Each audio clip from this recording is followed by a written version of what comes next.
Chilling tales for dark nights.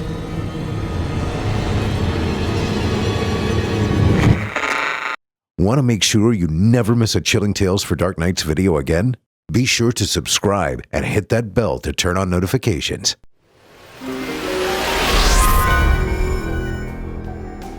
This episode of Chilling Tales for Dark Nights is brought to you by Factor.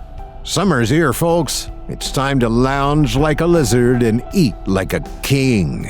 No, these things aren't mutually exclusive. Not with a fridge full of Factor meals. Factor is America's #1 ready-to-eat meal delivery service. You get chef-crafted, dietitian-approved meals, breakfast, lunch, and dinner, and they're ready to eat in 2 minutes flat. It's the perfect solution for busy moms and dads, active lifestyles, business professionals on the go, or even people who just can't stand cooking. Let Factor shoulder the load. With 45 weekly menu options, you can pick gourmet meals that suit you best. Options like Calorie Smart, Protein Plus, Keto, Vegan, and more. You'll get nutritious breakfasts, quick lunches, premium dinners, and guilt-free snacks and desserts. They've got your 3 squares covered in style, so you can eat quick, eat right, and get back to what's really important. Let Factor do the work for you this summer. Healthy, delicious food with none of the fuss, and that much more fun in the sun. Get started at factormeals.com/chilling50off and use code chilling50off to get 50% off, plus free shipping on your first box. That's code chilling50off at factormeals.com/chilling50off for 50% off plus free shipping. factormeals.com/chilling50off.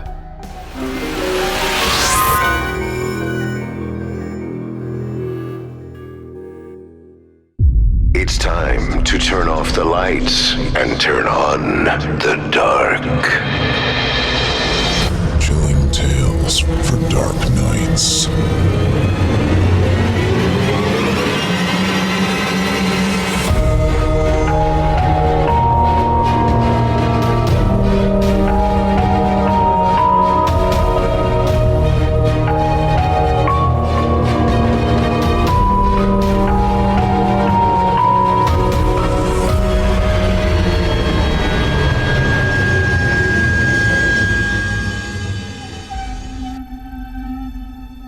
Good evening, listeners, and welcome to Chilling Tales for Dark Nights, the horror anthology podcast that peeks beneath the floorboards, behind the closet doors, and into the shadows where terror waits with patient breath. I'm your host, Steve Taylor, and tonight's episode is titled Watching from the Dark. We've got 2 unnerving stories for you. Tales that will remind you why some doors are best left closed and why certain cries in the wilderness should never be answered. Before we begin, a little housekeeping. If you're enjoying what we do here, be sure to subscribe to the podcast wherever you listen, Spotify, Apple Podcast, or any of your favorite platforms. If you're watching on YouTube, give this episode a thumbs up, leave a comment, and tap that bell icon so you never miss a new release. And for those who truly love to live in the dark, head over to chillingtalesfordarknights.com, where you can become a patron to unlock ad-free episodes, early access, and exclusive content you won't hear anywhere else.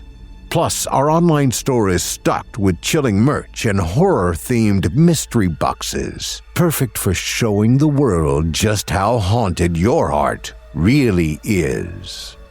Now, on to tonight's featured performer.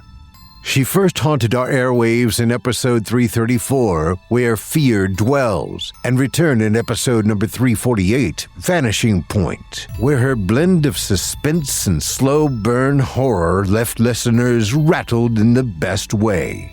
Whether she's narrating tales from the dark corners of Reddit or crafting her own nightmares, she does it with the kind of dread you don't forget.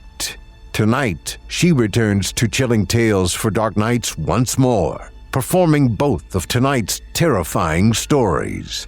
Please welcome back our guest narrator, Girl in the Dark. a horror storyteller based outside Toronto, Canada. She's been rapidly gaining recognition for her moody, atmospheric style. Her YouTube channel features chilling narrations of original stories, creepy submissions from her growing fan base, and some of the most unsettling content Reddit has to offer. She's currently closing in on 3,000 subscribers. And if you like what you hear tonight, consider heading over to her channel to subscribe, leave a comment, and tell her Steve from Chilling Tales sent you. Trust me, you'll be glad you did. Our first story tonight takes place in the safest place we know, home. Or at least, that's what it's supposed to be. In this slow-burning tale of creeping dread, a woman returns home after a long week, looking forward to a peaceful night alone. But something else may already be inside, watching, waiting, and inching closer. Written and performed by Girl in the Dark. This is There's Someone or Something in My House. As I stepped through my front door, I let out a sigh of relief. It was Friday night. Thank God. What a week. I let my heavy work bag fall to the floor with a thud as I threw my jacket over the railing and kicked my shoes off on the doormat. I tidied that stuff up in the morning. All I wanted to do was pour a nice drink and have a relaxing night of doing nothing. Throwing my hair into a messy bun, I made my way to my mini bar in the corner of the kitchen. Taking a look at my options, I opted for a chilled bottle of Pinot Grigio. I poured a hefty amount into my glass and sipped on it as I grabbed a frozen chicken pad thai dinner out of the freezer. Typically, I'm all for making a proper dinner. I love cooking and find it a nice way to unwind after a long day. But, in the spirit of having a lazy, do-nothing night, a pre-made frozen dinner sounded like a fitting choice.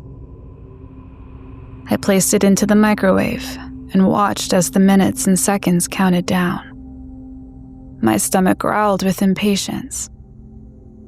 To distract myself while I waited for the countdown to finish, I began to daydream about my lazy night. I'm usually a very busy and productive person. My work weeks were long, and I had a fairly active social life, so it was uncommon for me to have nights with no plans or responsibilities. I enjoyed my lifestyle, but I'd be lying if I said I didn't adore a night of rotting on my couch every once in a while. In the midst of my daydreaming, I thought I heard a noise from down the hall towards my bedroom. I straightened up, somewhat startled. It sounded like the floor creaking, like it would under the weight of something shifting or moving.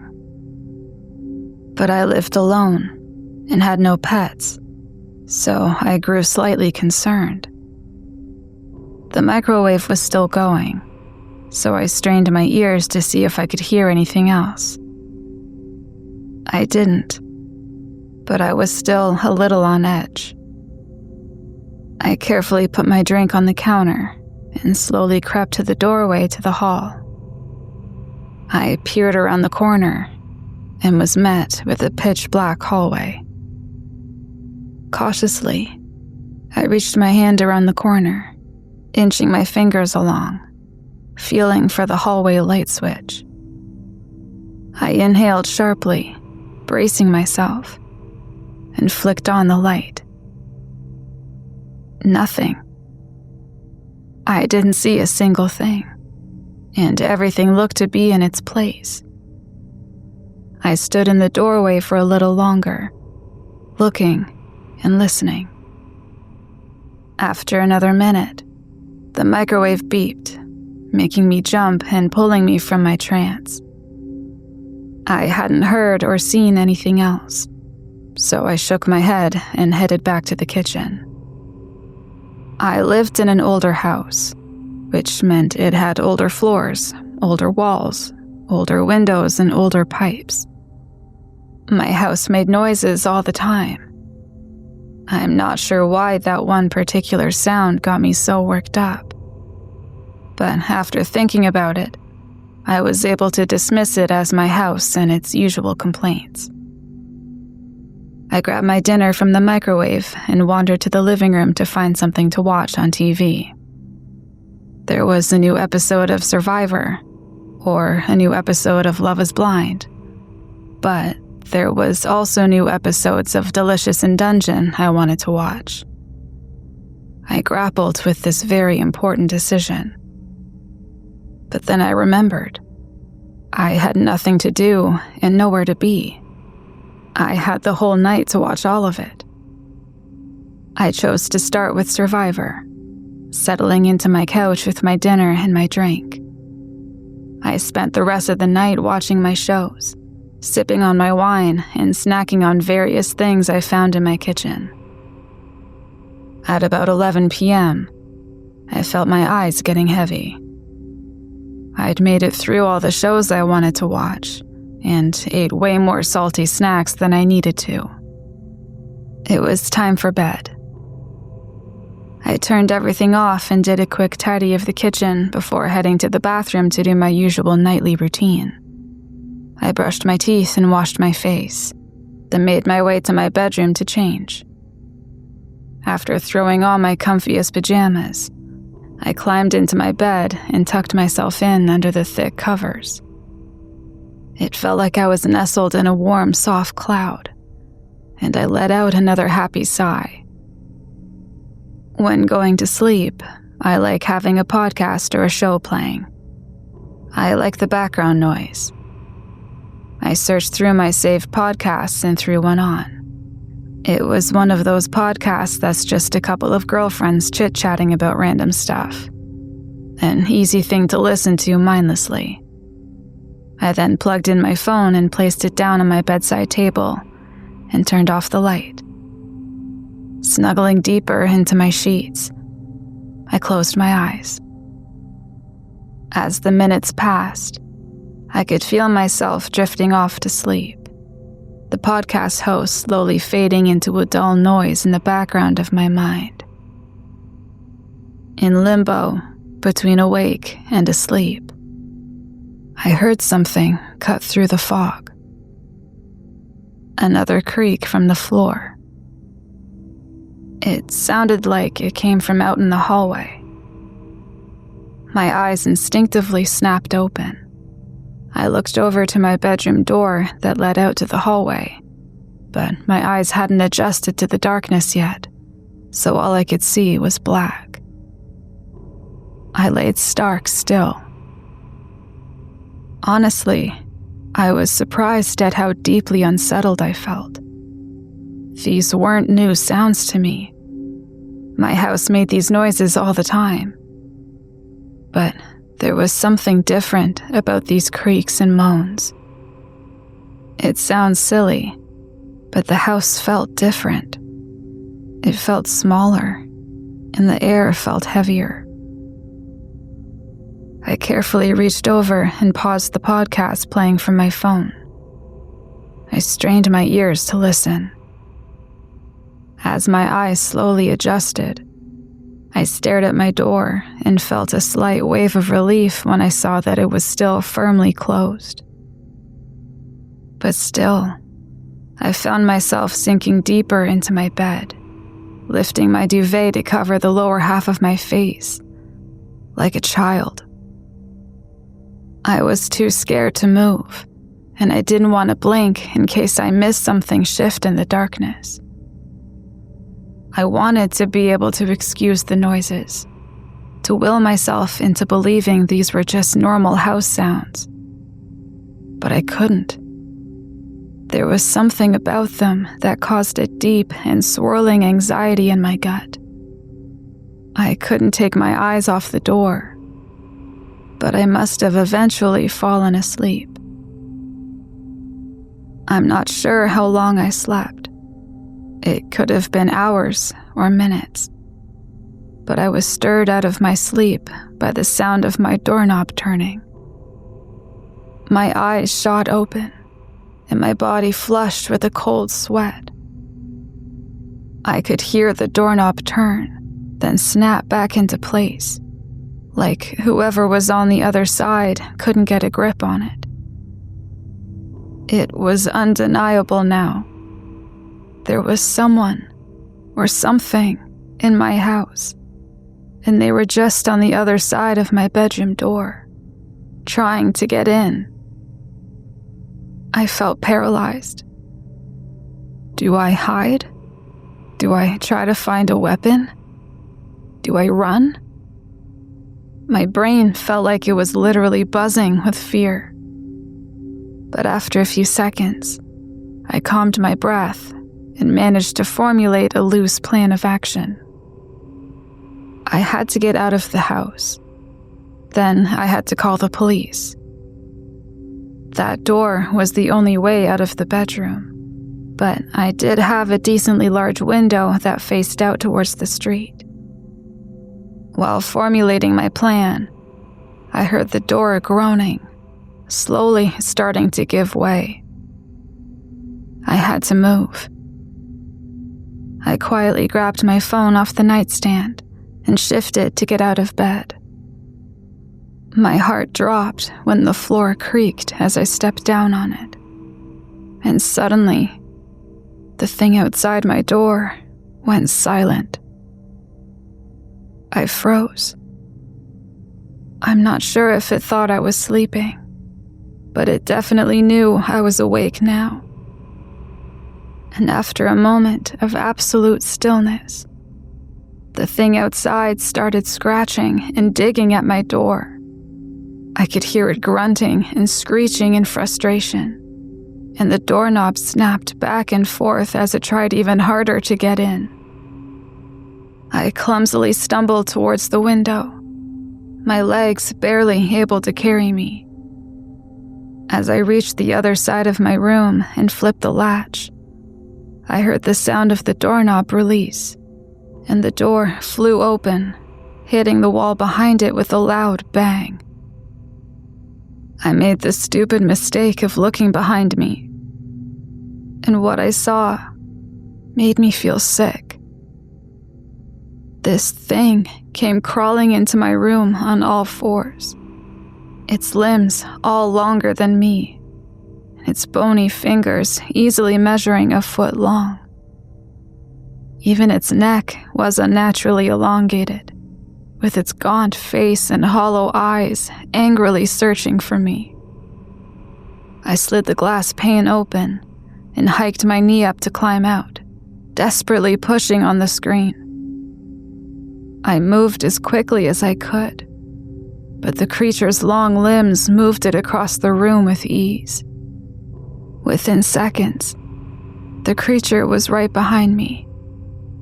With a terrified scream, I pushed the screen out of the window and tumbled out. As I fell the few feet between the window and the ground, I heard the creature screech and felt a sharp, slicing pain in my left leg. Landing with a hard thump, I quickly scrambled away from the house, wincing at the pain. As I sat on the sidewalk, I pulled out my phone and dialed 911. While I talked with the operator, I glanced down at my leg. From my knee to my ankle, my skin looked almost shredded. I told them that someone had broken into my house and asked for them to send police and an ambulance. The police searched my house from top to bottom. Every corner, every closet, every crevice. They found nothing. Other than the window I fell out of, none of the other doors or windows showed any signs of tampering or entry. The paramedics tended to my leg. There were multiple long and deep cuts, some needing substantial aid. I couldn't explain where they came from. I mean, I knew where they came from, but they'd think I was crazy. It was chalked up to me cutting myself on something as I climbed through the window.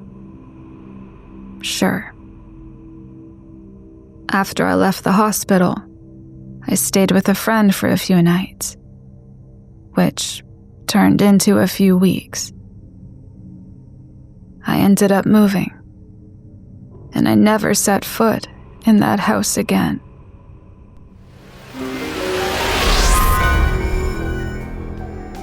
This episode of Chilling Tales for Dark Nights is brought to you by Factor. So what sounds like more fun to you?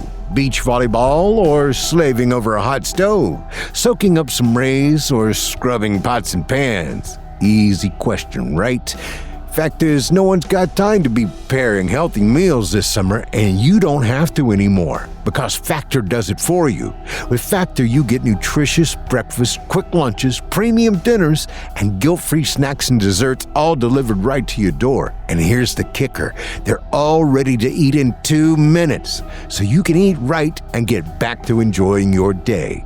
Whether you got kids, a demanding job, or a busy schedule of summer fun like I do, Factor meals are a lifesaver. With options like Calorie Smart, Protein Plus, Keto, Vegan, and more, they got you covered no matter your lifestyle. And on top of the convenience, it makes eating a healthy diet so much easier.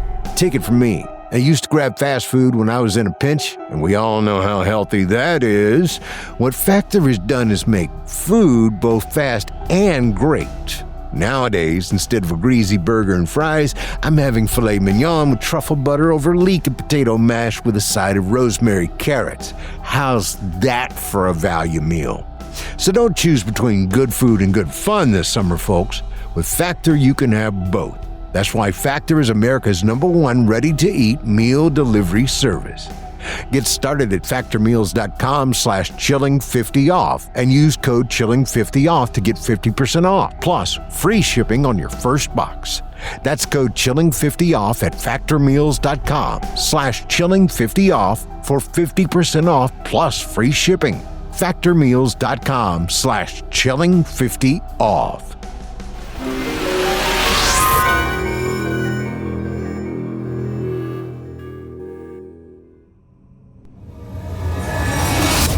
That was There's Someone or Something in My House, written and performed by Girl in the Dark.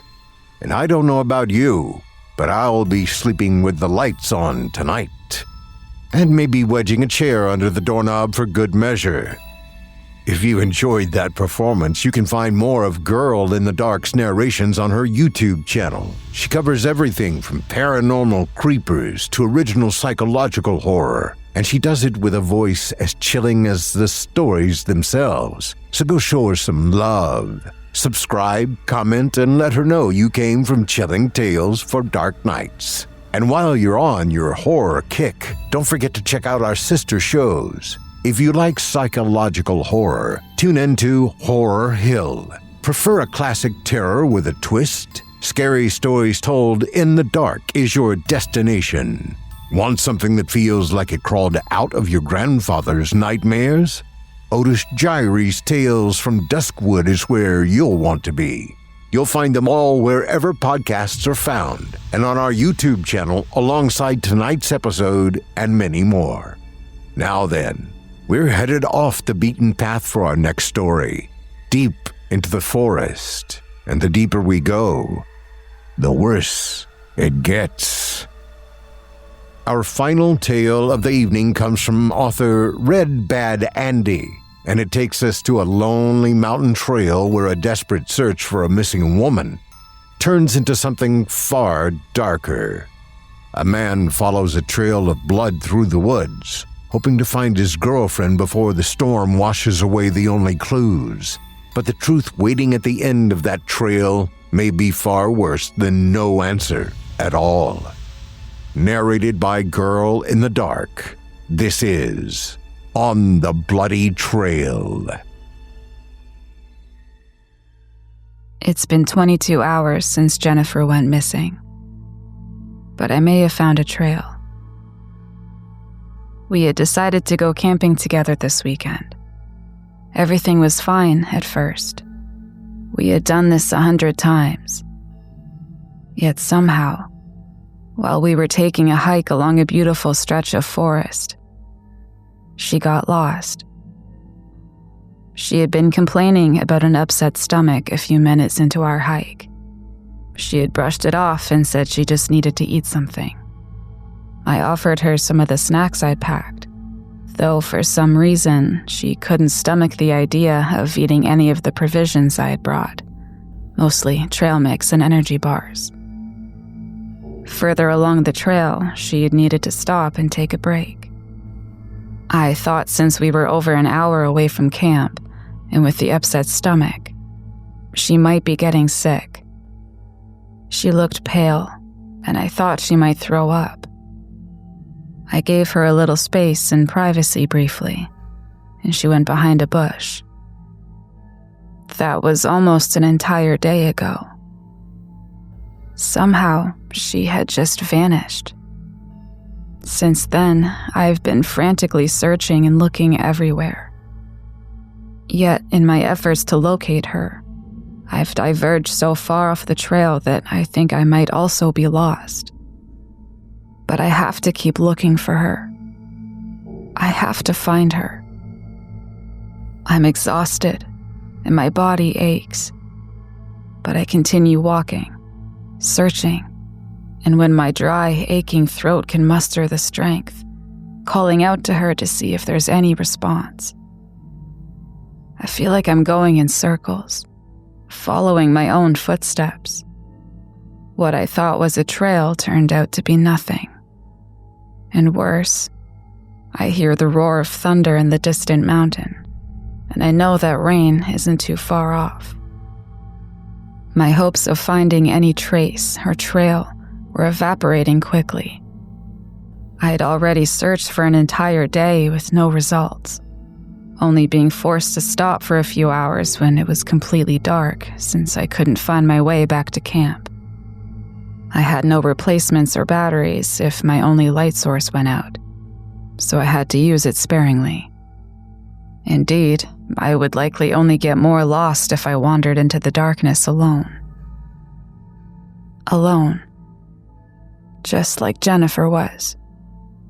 I suppressed a shudder and felt a deep sadness and fear wash over me, thinking about how she must be feeling. I felt terrible holding off my search for even a minute if she was in trouble. I pictured her smile, her beautiful blue eyes, so full of love. Her auburn hair silhouetted as it often was by the frequent backgrounds of the many scenic forests and places of natural beauty we both love so much. Why did you have to get lost? Why can't I find you? I cried out hopelessly. It wasn't like her. She was always the survivalist. She camped out here way more than I did. Many times, she would come out here on her own. She would always say that she liked to challenge herself, that sometimes when I asked to come, she would explicitly state that she needs to do this alone. But just then, I see something that snaps me out of my reverie. It's on the ground near a path I swear I'd been down already. It was a brownish red stain in the dirt. I bent down to inspect it closer and touched the reddish soil. It was wet and smells coppery. It appears to be a small trace of someone or something's blood. I can't tell if it's human or not, but panic starts to simmer in my chest as I consider it might be Jennifer's. She might be hurt. I try to steady myself and focus on the blood. And sure enough, it looks like... there it is. A small trail. It continues down a path of thick brush. Despair, anxiety, and hope combine to put me into a nervous frenzy as I rush to scrutinize every detail of the trail and follow it as closely as I can. I almost lose it when it seems to go on several yards with no trace. But I pick it up again and move as fast as I can. My heart sinks when I find the source of the blood. The bloody trail terminates with the ravaged carcass of a deer. Something had injured it and chased it a good distance before ripping it apart. The scene was particularly barbaric and seemed excessive for any type of predator in this forest that I knew of. Unless there was a grizzly bear with rabies, I couldn't think of anything that would cause this kind of destructive mess. And any potential prospect terrified me as I thought about whatever had caused this, still lurking in the trees, or worse, stalking Jennifer as well. I push the morbid thought aside and press on. I walk through the clearing with the deer carcass and hear the loud scream, or what sounds like some sort of animal dying. It's coming from the way I'm heading, and I slow down accordingly, trying to hear anything else. I see a small alcove near where the trail leads towards the hills, and eventually the mountain pass, and it gives me a general reminder of where I might be. Thankfully, I might not be as lost as I thought I was. But this only matters if I can find my way back with Jennifer. I won't leave without her, so I look around for the sound I heard.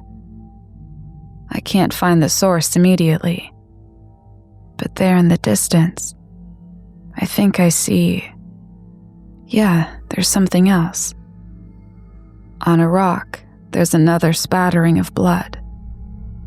Nearby there is what appears to be a large clump of hair, and my heart catches in my throat when I examine it, and it is indeed human hair. Light auburn hair, the same color as Jennifer's. I try to quell my rising panic. I need to find her, fast. Who knows what might be after her? I look down and see that fortunately, the blood is once again leaving another trail leading out of the clearing and up towards the mountain. I follow it, and it winds up the hills, almost following the path's serpentine suggestion perfectly, like the sanguine trail has its own sentience as it leads to my unknown destination. I'm halfway up the hill when the rain begins.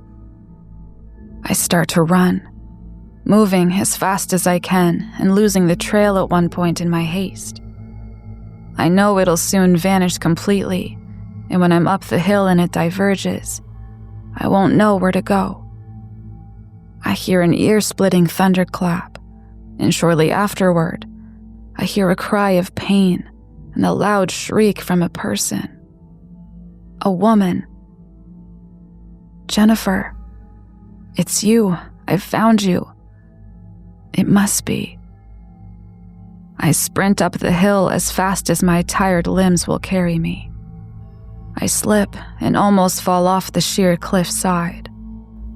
I manage to pull myself up with my fingers slipping on the wet rock and mud. I have ascended a good portion now. I run up the hill. Each section of the bloody trail grows fainter and harder to see as it slowly fades away in the rain. I reach the top, and there's a large natural cave up there, the mouth of which seems to glower ominously at me, and I pause only for a moment outside. Then I rush in, and I see, as I half expected, a faint bit of blood near the entrance. Further into the cave, I spy a glimmer of light. I can scarcely believe it, but as I cautiously step closer, there's a small campfire in here. It must be her, I say aloud in excitement and start rushing forward. The stillness of the cave's ambience is broken by a tortured scream, and now that I'm this close, I see the source. I freeze in my steps. My mouth hangs open, and I look on in silent terror at the sight before me. Something humanoid sits crouched near the campfire, its hands clutching what appears to be a large, dead wolf. There's a wet, crunching sound, and a sick tearing and sucking noise as it bites, tears, strips, and consumes large chunks of meat from the poor animal. The figure is slight, and appears to be covered in crude homemade leathers and large portions of various animal bones and pelts.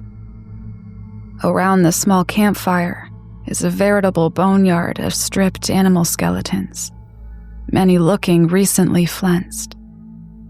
Blood is everywhere, coating the walls and the floors, and a small pool in the center leads a gentle incline to funnel it into a morbid river out of the cave mouth and down the hill. To my dawning horror, I look at what's next to the figure and stifle a gasp. It's what appears to be the eviscerated body of a park ranger, the tattered remnants of the uniform still visible among the destroyed body of what remains. I know I'm in danger, but I have to see while this thing is distracted. I have to see if Jennifer's here, alive or dead. I summon my courage and step forward, carefully and quietly. I see several large human bones, and some still intact, but largely eaten body parts. None of the intact forms looked like Jennifer's. Then, I made a mistake and miss a brittle bone on the floor, and it loudly crunches under my boot. The figure looks over, drops its meal, and stands upright. It slowly turns to regard me, and when I look upon its face, I fall to my knees. Horror and joy mix to form a confusing turmoil of emotion in me. All I can do is stare dumbly at that face. The beautiful face with loving blue eyes, now contorted in feral hunger. The soft auburn hair, now matted in blood. Even now, saturated in gore and viscera, wearing fragments of animals and humans. I knew it was her. I couldn't speak, so Jennifer spoke to me. "I'm sorry. You weren't supposed to find me. I told you I needed to do this alone like I always do. But you insisted, so I tried to sneak away. I'm just so hungry. I need to eat. And I can't control it. I needed you to stay away." She stepped towards me and licked her lips. "I can hear your blood coursing through your veins. I can taste it on the air." She takes another step. "I can hear the muscles tensed in your body as they are, calling out to me to be savored." She pauses a brief moment and holds her hand to her chest, the ravenous facade breaking momentarily to show an expression of remorse. "I'm so sorry. I'll miss our walks together." She gnashes her teeth and flexes her arms out almost involuntarily, then pauses one final time. "I will never forget you. I love you. I love you too," is all I have time to say. I run madly out of the cave, running back down the hill and the bloody trail and into the madness and solitude of the forest we loved together and shared together. I'm leaving her behind.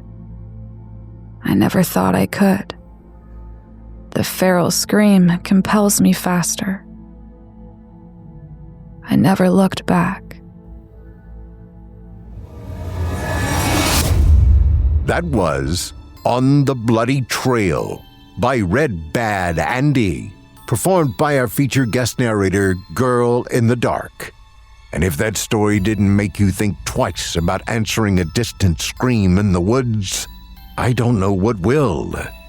From slow hallway creeps to blood-soaked wilderness horror, tonight's story showed us just how thin the veil between safety and savagery really is. And guiding us through every moment was the always chilling, always compelling Girl in the Dark. You can find more of her performances on YouTube by searching Girl in the Dark. Be sure to subscribe, hit the bell icon, and tell her that Steve from Chilling Tales sent you. She's one of the freshest, most compelling voices in horror narration today, and your support will help her continue to create the content we all crave. As always, if you're enjoying Chilling Tales for Dark Nights, please let us know by leaving a 5-star review on Spotify, Apple Podcasts, or wherever you get your nightmares. Watching on YouTube, give this video a like, drop a comment, and subscribe to our channel so you don't miss a single scream. Want even more horror? Visit chillingtalesfordarknights.com to become a patron and unlock ad-free episodes, exclusive content, and early access to the terrifying tales we've yet to release. I'm Steve Taylor, and it's been my pleasure guiding you through tonight's descent into darkness. Until next time, turn off the lights and turn on the dark. Sweet dreams, listeners. Sweet dreams. Chilling Tales for Dark Nights.